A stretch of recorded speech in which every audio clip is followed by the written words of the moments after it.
পিএসসির শূন্য পদে দ্রুত নিয়োগের নির্দেশ দিল কলকাতা হাইকোর্ট। রাজ্যকে নির্দেশ দিল কলকাতা হাইকোর্ট। সুপ্রিম কোর্টের পর্যবেক্ষণ উল্লেখ করে প্রধান বিচারপতি বলেন, এই পদে যারা নিযুক্ত হবেন তারা যেন সাধারণের সমস্যা সম্পর্কে ওয়াকিবহল হয়। চেয়ারম্যান ও অন্যান্য আধিকারিকরা যেন সেই ব্যাপারে ওয়াকিবহল থাকে। রাজ্যকে নিয়োগের ক্ষেত্রে নজর রাখার নির্দেশ। অভিরূপা হাজরা আমাদের প্রতিনিধি রয়েছেন টেলিফোন লাইনে। অভিরূপা, ঠিক কি নির্দেশ দেওয়া হলো রাজ্যকে?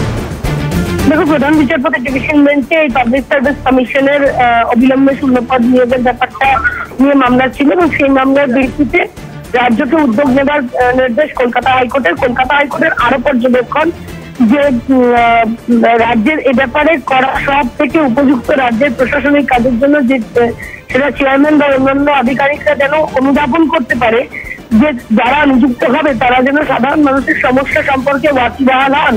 কারণ পাবলিক সার্ভিস কমিশন সাধারণ মানুষের জন্য, এমনটাই কিন্তু স্পষ্টভাবে বলা হয়েছে এবং বলা হয়েছে দীর্ঘদিন ধরে এই পাবলিক সার্ভিস কমিশনের চেয়ারম্যান নিযুক্ত নিয়ে বিভিন্ন প্রশ্ন উঠছে বা অবিলম্বে শূন্যপদ নিয়োগ নিয়ে বিভিন্ন প্রশ্ন উঠছে। রাজ্যই পারবে একমাত্র অবিলম্বে নিয়োগের ব্যবস্থা করতে, কিন্তু যেহেতু এই মুহূর্তে নির্বাচনী আচরণবিধি শুরু হয়ে গিয়েছে, সেই কারণে এই মুহূর্তে হয়তো তারা এই এক মাস তারা হয়তো নিয়োগ নাও করতে পারে, কিন্তু উদ্দেশ্যটা যদি সৎ হয় তাহলে উদ্যোগটা চালানো সম্ভব বা উদ্যোগ নেওয়া সম্ভব বলেই মনে করেছে আদালত।